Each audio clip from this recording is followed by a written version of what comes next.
ഞങ്ങളുടെ ഒരു പുതിയ വീഡിയോയിലേക്ക് എല്ലാവർക്കും സ്വാഗതം.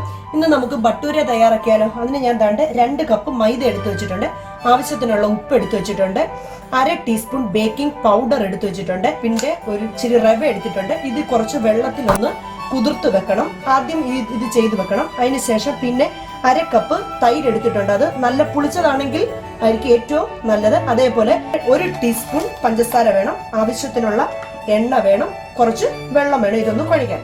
നമ്മൾ സാധാരണ ചപ്പാത്തി കുഴയ്ക്കുന്നതിനെക്കാട്ടിലും കുറച്ചുകൂടെ ഇതായിട്ട് സോഫ്റ്റ് ആയിട്ട് വേണം ഇതൊന്ന് കുഴച്ചെടുക്കാൻ. എന്നിട്ട് ഇത് കുഴച്ച് നല്ലതായിട്ട് ഇച്ചിരി എണ്ണയെല്ലാം പുരട്ടി ഒരു 3 മണിക്കൂർ ഇതൊന്ന് റെസ്റ്റ് ചെയ്യാനായിട്ട് നമ്മളൊരു വെള്ളം നനച്ചിട്ട് തുണിയിലൊന്ന് പൊതിഞ്ഞ് ഇതൊന്ന് റെസ്റ്റ് ചെയ്യാൻ വെക്കണം. അപ്പം ഇത് ഞാനൊന്ന് കുഴക്കട്ടെ.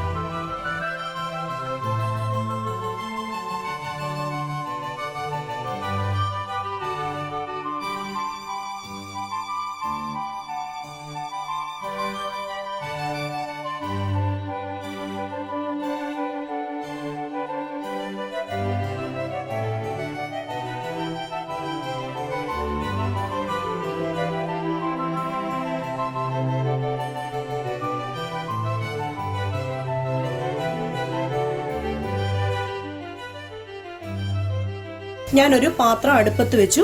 നമുക്ക് ആ ബട്ടൂര ഉണ്ടാക്കണ്ടേ, അതിൻ്റെ അകത്തിലോട്ട് നമുക്ക് ആവശ്യത്തിനുള്ള എണ്ണ ഒഴിക്കണേ. ഞാൻ സൺഫ്ലവർ ഓയിലാണ് എടുക്കുന്നത്. ആവശ്യത്തിനുള്ള എണ്ണ ഒഴിച്ചു. അതിനി ഇതിവിടെ കിടന്നൊന്ന് ചൂടാകട്ടെ. ആ സമയം കൊണ്ട് നമുക്ക് ബട്ടൂര ഉണ്ടാക്കാം. ഇതാ നമ്മളിത് ക്ലോസ് ചെയ്ത് വെച്ചിട്ട് ഒരു 3 മണിക്കൂറോളമായി. നോക്കാം സോഫ്റ്റ് ആയോ നോക്കാം. ദാ നല്ലതുപോലെ സോഫ്റ്റായി. ഒന്നുകൂടെ നമുക്കൊന്ന് ഇത് നല്ലതുപോലെ മിക്സ് ചെയ്യാം. ഒന്നുകൂടെ നന്നായിട്ടൊന്ന് കുഴയ്ക്കാം. അതിനുശേഷം ഒരു ചപ്പാത്തി പലക എടുത്തു വെച്ചു. അതിലോട്ട് ഈ പരത്തുന്നത്തേലോട്ട് ഇച്ചിരി ഓയിൽ തേച്ചു. ഇതേലും തേച്ചിട്ടുണ്ട് ഓയിൽ. ഇനി നമ്മൾ ഇതിടത്തില്ല, പൊടി ഇടത്തില്ലേ. അതിനുശേഷം ഒന്നുകൂടെ ഒന്ന് കയ്യിലെടുത്ത്, അതിന് മുമ്പേ കയ്യിൽ കുറച്ച് എണ്ണ ഉണ്ടായിരിക്കണേ. നമ്മൾ ഇതിൻ്റെ അകത്ത് റവ ചേർത്തത് ക്രിസ്പി ആകാൻ വേണ്ടിയിട്ടാണ് നമ്മൾ അതിൻ്റെ അകത്തിൽ റവ ചേർത്തത്.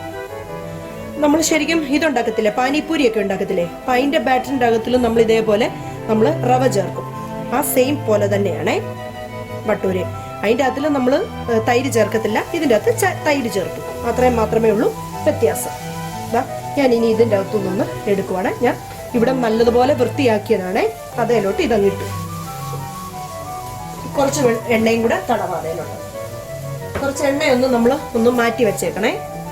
എന്നിട്ട് ഒന്നുകൂടെ നന്നായിട്ടൊന്ന് നമ്മൾ ആ പൊറോട്ടയൊക്കെ ഉണ്ടാക്കത്തില്ലേ, അപ്പം അതുപോലെ ഒന്നുകൂടെ നല്ലതുപോലെ ഉരുട്ടിയെടുക്കാം.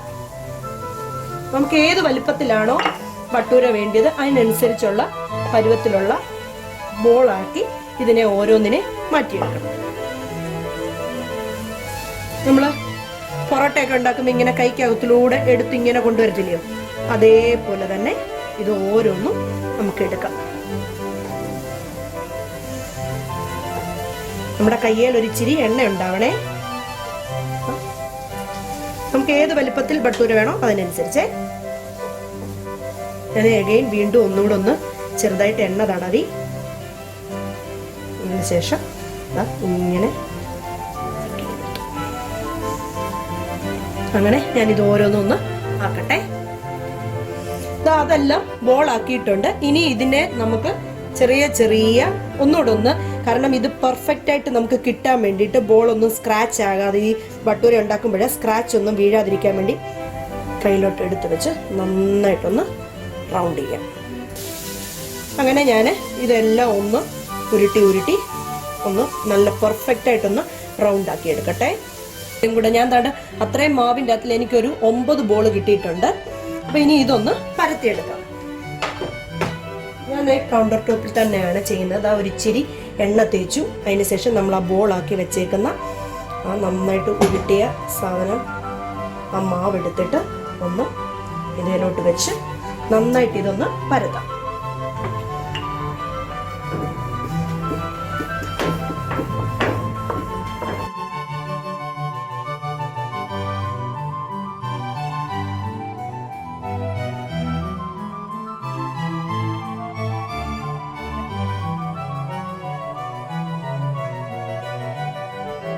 എണ്ണ ചൂടായോ എന്ന് നമുക്കൊന്ന് നോക്കാം.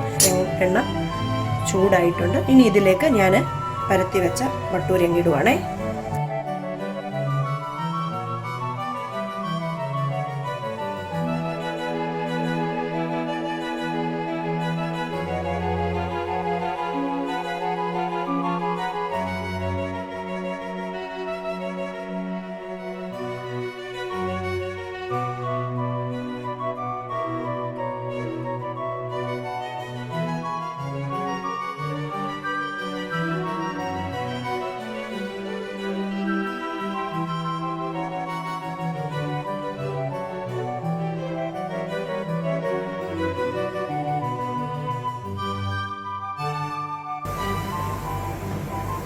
നിങ്ങൾ ശ്രദ്ധിക്കേണ്ട ഒരു കാര്യം, എണ്ണയ്ക്ക് നല്ല ചൂട് വേണേ. അപ്പം പുതിയ വീഡിയോ കൂടി നമുക്ക് ഉടനെ തന്നെ കാണാം. നിങ്ങൾക്ക് ഇഷ്ടപ്പെട്ടെങ്കിൽ ഒന്ന് ലൈക്ക് ചെയ്യണം, ഷെയർ ചെയ്യണം, സബ്സ്ക്രൈബും ചെയ്യണം. അപ്പം വീണ്ടും കാണുന്നത് വരെ thank you. God bless you all.